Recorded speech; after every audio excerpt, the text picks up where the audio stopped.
Everybody needs an advocate. Because I'm not there 24/7. Families that have hemophilia mature faster. I've been feeling a lot of anxiety lately. I'm so tired of being strong. To understand how far we've come helps you appreciate where we are now. No is just no for this person. Somebody's gonna say yes sooner or later. And it helps you understand that there are more steps to be taken in the future. You're the first person I've met with a bleeding disorder. Let's fight the disease and not the people who have it.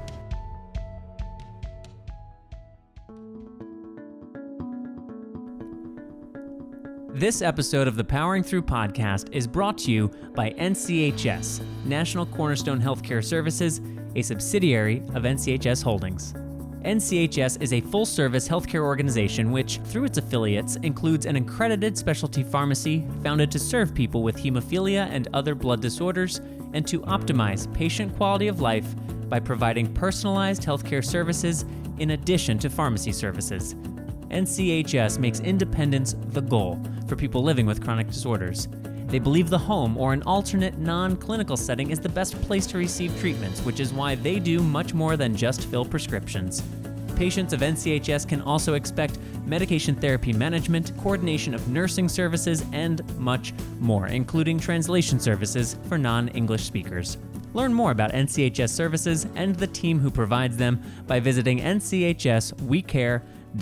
Once again, that's nchswecare.com.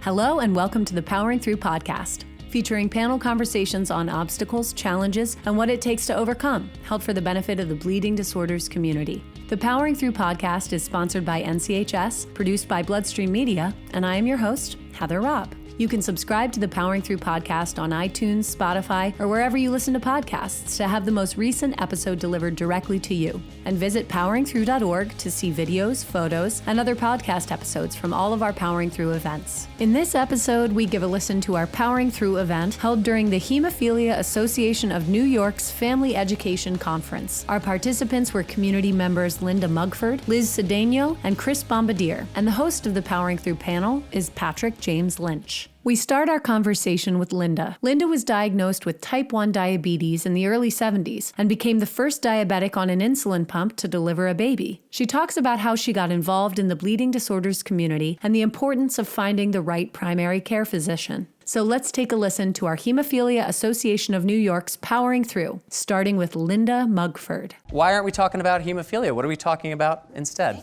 I was diagnosed with type 1 diabetes back in the early 70s.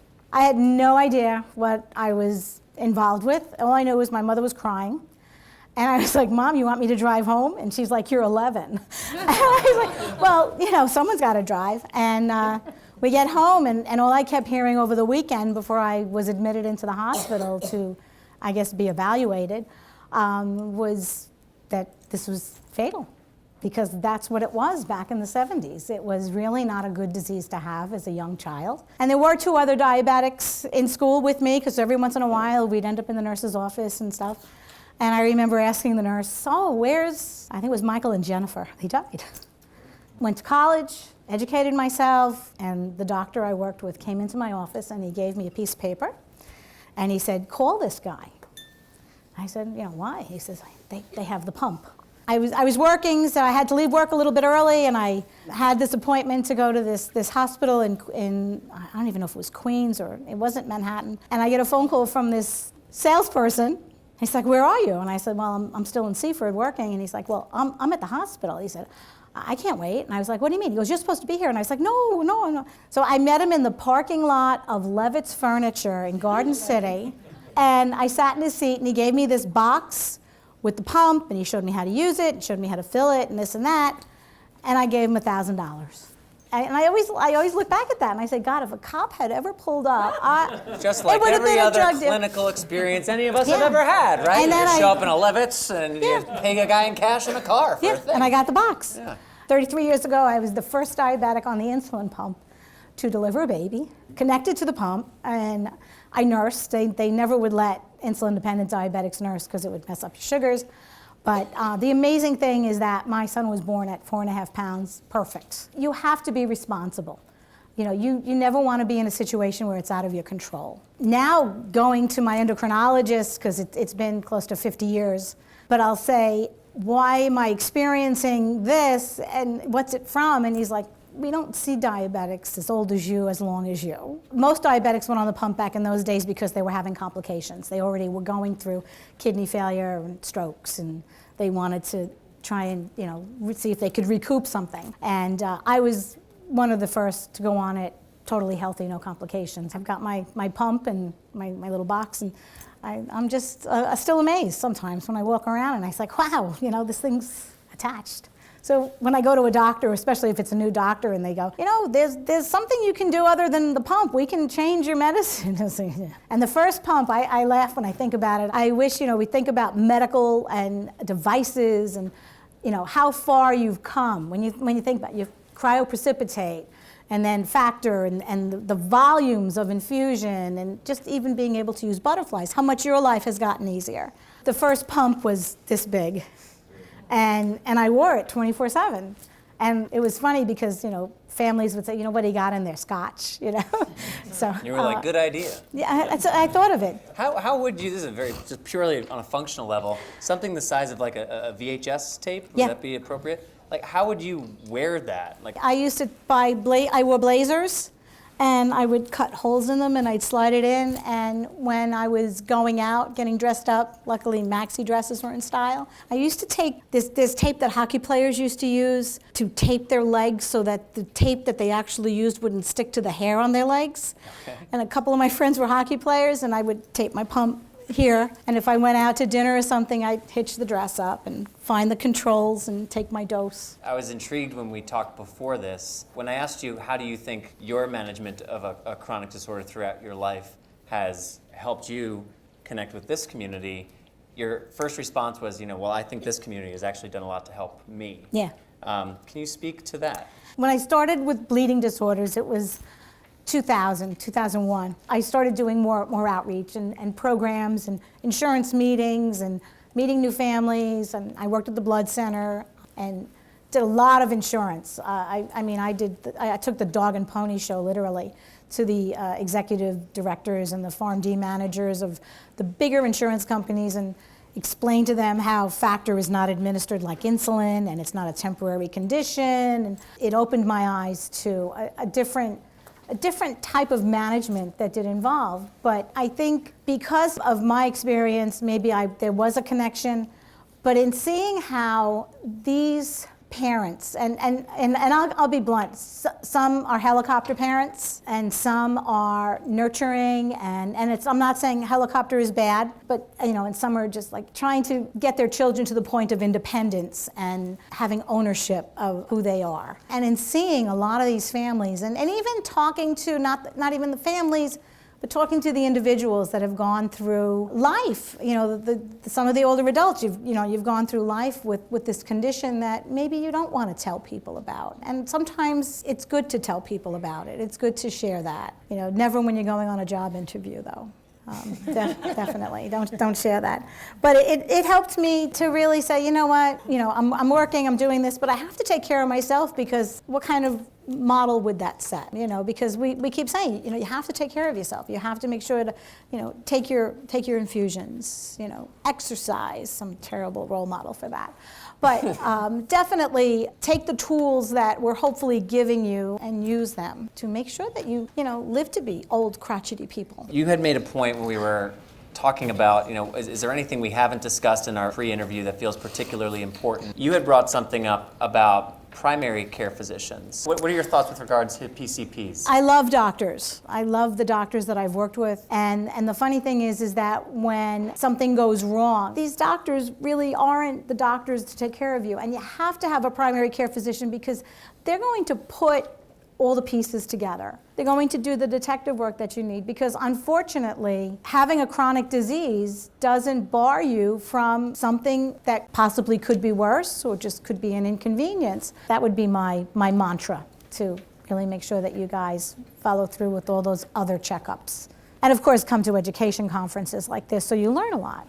You don't want things slipping through the cracks, and obviously you catch something, the earlier you catch something, the better. And clinical fatigue is a real thing, just like, we talk about infusion fatigue is a real thing. I've always had joint issues, and they've linked it to my diabetes, and I've kind of, blown it off, but there was an occurrence where my shoulder really got bad, and I pushed it off because I was like, yeah, it's the arthritis. So by the time I did get it looked at by my orthopedist, he said, your cartilage is gone. And I went, oh, well, how do I get it back? And he says, you need a joint replacement. Maybe if I had not waited a year and said, oh, this is normal pain for me, I'm used to this pain. So nothing's normal. Pain should not be normal. So listen to your body. Next up, we hear from hemo mom Liz Cedeno. Liz had no family history of hemophilia, so she had a lot to learn when her sons were diagnosed.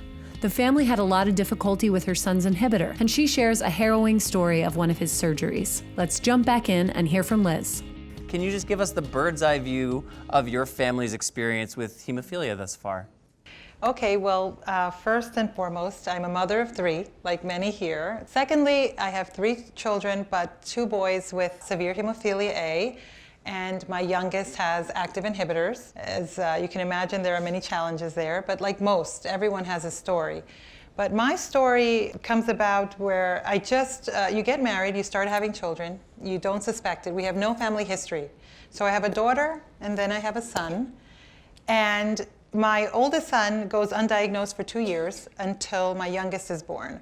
And it's incredible when you think about it. He went through many, many traumatizing situations, including an ankle bleed that went 1 year unresolved, and as a result, he is arthritic in that ankle. And when my youngest was diagnosed, of course, it was a complete shock. I had no idea what hemophilia was, and it was just a huge learning curve. I took it upon myself to learn as much as I could just by reading, staying up late every night, reading about it, and I just decided after a brief stint of depression, like most, right? You have to deal with the situation. You get through that, and you just decide that you're going to become the best advocate for your children. And the only way you can do that is just by learning. Empowering yourself through education is just the best way. So we've made decisions together, my doctors and myself, to do the best we could for them.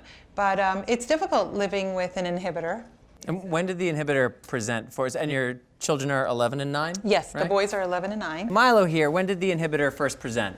Well, just when you think you have a hold of things and you're learning to infuse factor 8, this inhibitor presents itself, and actually it was myself who discovered it. I realized that he had gotten a head injury, and I had taken him to the ER to get infused, and it wasn't healing. He was about 1 year and 10 months old.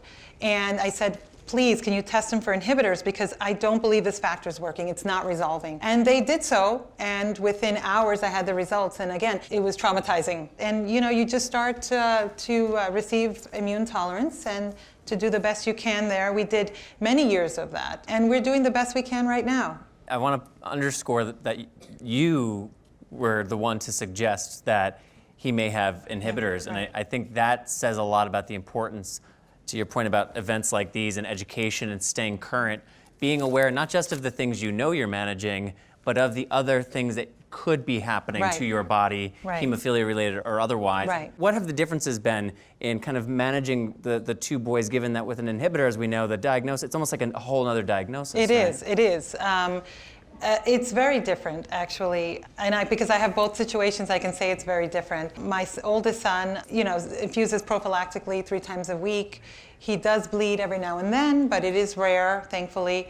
He's not as active as he could be, but we're working on that, learning to swim and getting him more physically fit. With the inhibitor, it's just a different beast because you really can't be active, unfortunately. Anything like playing basketball can cause a bleed. And it has. And you just think, oh, he's on the court a couple of minutes. It's not a big deal. He's playing basketball. Well, the result is a bleed. You have to weigh, really, the psychological with the physical. And the thing is, with children, I think you do have to allow them, because you're trying to teach them to make good decisions. All you can do is really inform them and allow them to make the choice. Obviously, sometimes it results in a bleed, and hopefully they learn from that. And that's all you can hope for, because I can't make decisions for them for the rest of my life. Right. So you just teach them right from wrong, and you hope that they learn to take care of their bodies. Can you tell us you've had some scary experiences with the port? It's difficult to have the inhibitor, and they tell you that. Any surgery is difficult. And so he's had 4 ports. He's on his 4th port. He's had 5 surgeries to remove and place the port subsequently. And during one of the operations, he was a bit touch and go, where it could have gone really bad. He was traumatized because he woke up during the surgery, and he felt it, and I was worried about what he would remember, and he felt the pain, and it was horrible. He didn't want to have another surgery, obviously. That was just a difficult point, but I think we chose to deal with it in just by talking to him and making him realize that we have to put that in the past and move forward. Make the best of it, and I think always feel appreciative of the fact that he made it through the surgery. That's number one. And always focus on what you have and not on what you don't have. And I tell him every day, you can walk and you can run. You may not be as active as you want to be, but really you have to feel fortunate for that. And I think if you focus on that every day, you can't go wrong. The future is bright. As you mentioned it right at the top, that you're the mother of 3 children, and we're obviously talking about these 2 young men primarily for obvious reasons, but your daughter Bella is here as well. And we often hear that, the quote unaffected sibling, especially in a case where maybe we're managing an inhibitor, when there are just a lot of needs around one or more of the children, that the child that maybe doesn't have those needs, it's harder to keep them as involved or give the right amount of attention. How have you and your husband managed that with Bella? Well, it's been difficult, and she can tell you that she hasn't come out of it unscathed. I think, like all children, they go through emotions. They go through jealousy, they go through feeling left out, they go through anxiety. They have to feel it, no matter how much you try to hide it. When you have to be in the hospital and you can only be at one place at a time, it's difficult for them. But I think she's learned to be stronger from it. She is active in the community now, she's 13, and I think she's learned to be a more compassionate person. She's compassionate for her brothers, and I know it will serve her well in the future. And what I'm always so really impressed about our community is the fact that we're so resilient. I think it's just not myself. It's the children, it's the adults, it's everyone. You find a way to make it through and to power through, really. Rounding out our panel is an impressive athlete with severe hemophilia B, Chris Bombardier. This episode was recorded before Chris achieved an incredible goal in January 2018. He became the first person with severe hemophilia to complete the 7 summits, climbing the highest peak on all 7 continents. In this conversation, Chris talks about approaching mountaineering with hemophilia and the importance of achieving goals you think are impossible. We'll jump back in to hear from Chris right after this quick word from our sponsor. You've heard from NCHS about the services they provide to their patients. Now they'd like you to meet one of those patients. Joe. When Joe first moved to St. Louis, it was a bit of a shock. It's a big city, he was looking for a job. He didn't have much time to try to figure out his new insurance policy or figure out how he'd continue to receive his factor. Joe made a call to an NCHS rep he met at a conference, Kara, and Kara helped Joe get his coverage and his care in order. She ordered Joe's factor and made sure it got to him on the same day every month. She'd call to make sure everything arrived in order and check in on him periodically to make sure that he was keeping up with his care. Kara works for NCHS, the specialty pharmacy and healthcare organization, and this is what she does. She takes some of the hassle out of everyday life with a bleeding disorder. So Joe was able to focus on self-care without having to spend hours on the phone with doctors, pharmacies, or insurers. His factor and supplies showed up on time every month in the right quantities, and if there was ever a problem, he could call Kara. She just made life easier. NCHS. We care for life. So give us a little context for Everest wasn't a one-off. You are climbing the highest mountains around the world. Give us a little more of that story. So I'm trying to climb the 7 summits, so that's highest mountain on each continent. Everest was number 6. So I started it with Kilimanjaro back in 2011. And that was actually the mountain that kind of was a turning point for me, just in life in general, and that trip to Africa that I took. Because that was the moment where I really realized what hemophilia could look like around the world. I went to Kenya to help set up a lab and clinic for people with hemophilia. And the first day we were there, we actually saw a boy in the hospital that he had come in with abdominal pain, and they didn't know he had hemophilia. They weren't trained. Nobody knew what hemophilia was in that hospital, so they just cut his appendix out. And when we got there, he had been in the hospital for a week, just bleeding out, and they didn't know what to do. And luckily, the doctors we were with recognized he had hemophilia right away. He had really swollen joints. He was 14 years old, and we didn't have the lab equipment set up yet, so they just guessed that he had hemophilia A, because it's more common. And they gave him factor 8 that they had brought with them. And he ended up living, which was really amazing, and left the hospital in the 2 weeks while we were there, which was spectacular. but it also just changed my whole perspective on life and what hemophilia really can be.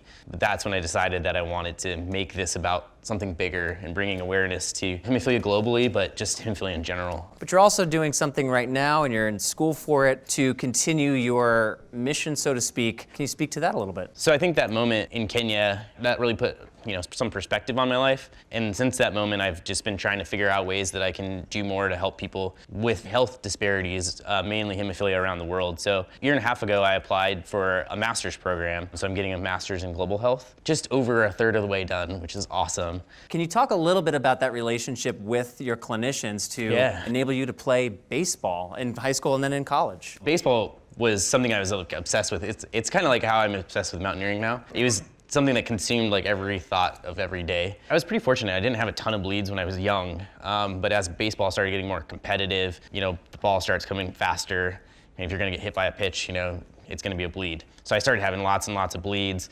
and finally going into the HTC, they're like, well, if you wanna keep playing, you're gonna have to start prophylactically treating. And I have like a really intense needle issue, so I was not extremely excited about that, but they're like, well, that's the option. You either treat before the game or you don't play. And that was a big lesson for me. It was like, if this is something that I love and I want to do, I have to overcome this challenge. I remember this game, actually my senior year of college, still wasn't very good at it, and I didn't infuse before the first game of the season, and first pitch hits me right in the elbow, and I was like, man. And so I had to sit out that whole game, and it was a doubleheader, so I sat out 2 games right to start the season. I was like, man, one day I'm gonna learn that lesson. Life has a funny way of reminding you things like that sometimes, right? Yeah, and I think that's translated into the mountaineering of just making a plan, and if I want to do this, like, I have to follow that plan, and if I don't, that's when I'm gonna get into trouble, and that's not really an option. And on a lot of these big mountains, there's not a way to get off of it quickly. So if you're not managing it, you're putting yourself in a really dangerous spot. One thing I'd love to hear you speak to is the importance of being able to pursue your dreams. And when people hear, oh, the guy who climbed a mountain and there's a documentary about it, there may be and I've heard people say like, well, so is the idea like people with hemophilia should be climbing mountains or doing physical challenges? And what do you say to that? So I think climbing mountains isn't for everybody, that's for sure. I think a lot of people are like, that's just crazy. I've always told Patrick through this whole thing that I don't want it to be about climbing the mountain, It's about finding something that you're truly passionate about and you truly care about, and just persisting and keep striving towards, achieving that goal. That persistence to like, if you keep working towards it and moving towards it and like taking those small steps. I guess mountaineering is like a very good metaphor for that. It's like, you take small steps, over a really long time, and you'll finally reach that goal. So I think that's what we wanted this all to be about, is just finding that passion, finding that thing that drives you, that gut monkey, and just embracing it completely. And not letting hemophilia be a reason to not go after your dream. Yeah, and finding a way to achieve that dream with your hemophilia, and like working with your HTC to find that plan, and having that conversation with your HTC and working with them to make a plan, And I think my doctors were very open about it, and they also made me very aware of like consequences and like, what happens if something goes wrong, and I'm like, yeah, and they helped me through all of that, and I think that was a really important conversation. So again, talking about that high school, college, then baseball ends, and there's the gap before you discovered mountaineering. How has mental health and your chronic disorder, what's been your mental health chronic disorder relationship at various stages of your life? I struggled a lot with my hemophilia, especially through high school, college, and then that point right after college where I didn't graduate and didn't have baseball. I wasn't engaged with the hemophilia community really in any way. So as I started having more bleeds, and then I started having to do my prophylactic treatment and start infusing, I really resented having it, and I didn't understand why I was the one having to deal with this, having to infuse and having bleeds, and watching my teammates get to play. They get hit by a pitch and they're fine, and I'm sitting out for, games, even though maybe I didn't infuse before. But that's a different story. And then it was like after college is where I would say I hit kind of my low point. So I kind of just stopped, and then I had tons and tons of bleeds. But then I kind of got connected with the community. I found mountaineering. The community was probably the biggest thing to change my perspective on my condition, to not resent it anymore and embrace it, not let it define me. And I think that was the big turning point for me, was getting engaged in the community and then finding that reason to infuse again and take care of myself again. So it was a couple challenging years in there of lots of bleeds and It was a rough patch, very rough patch. Well, it's interesting, right? Because you're making a correlation there between the rough patch and a lack of self-care. Yeah. And not that a lack of self-care is the only reason that you may go through a rough patch, but it does exacerbate rough patches. And, or it triggers or exacerbates rough patches. Yeah, right? when you're like, laying on the couch all bunch of the time with bleeds and just frustrated, like you're having to do that, like it wears on you. It wears on you a lot. So yeah, it's been a good journey after that, but I have to say there's a lot to do with the community and feeling that belonging for the first time, which was pretty powerful. Thank you again to Linda, Liz, and Chris for participating in Powering Through, and thanks as well to the board and leadership at Hemophilia Association of New York for hosting our panel. I'll be right back with smart people saying smart things after this final word from our sponsor. NCHS believes in being a proactive partner in their patients' care, which means providing services like arranging convenient and discreet delivery, encouraging adherence to therapies, and monitoring your therapy outcomes. They also provide reimbursement services to help with navigating insurance requirements, which can be overwhelming for families affected by bleeding disorders or chronic disease. With a pharmacist available 24/7, NCHS can offer comfort to patients that someone will always be there when needed. Check out their website to learn more, nchswecare.com, or call 877-626-6247. Again, that's 877-626-6247. Today's smart person is Harriet Beecher Stowe, an American abolitionist and author from the 19th century. Here's one of many smart things Harriet said. Never give up, for that is just the place and time that the tide will turn. And that will do it for this episode of the Powering Through podcast. Thank you for listening, and we'll be back next month with another episode featuring another great conversation. Remember to subscribe to the Powering Through podcast on iTunes, Spotify, or wherever it is you listen to podcasts. You can also stream our podcast episodes, watch videos of our conversations, and learn about upcoming Powering Through events by visiting poweringthrough.org. Many thanks to NCHS for sponsoring the Powering Through podcast. Learn more about NCHS and their services by visiting nchswecare.com, where you'll also find links to their Facebook and Twitter accounts. And you can learn more about all of BloodStream Media's podcasts for the bleeding disorders community by visiting BloodStreamMedia.com. This episode of the Powering Through podcast was written by Heather Robb and Patrick James Lynch, produced and distributed by Patrick James Lynch, Joshua Sterling Bragg, Rob Bradford, Colby Crow, and Avra Friedman. Artwork created by Ryan Geelan and Katie Wright-Mead, and the Powering Through podcast is edited by Allison Stoney. My name is Heather Robb, and until next time, take self-care of yourself.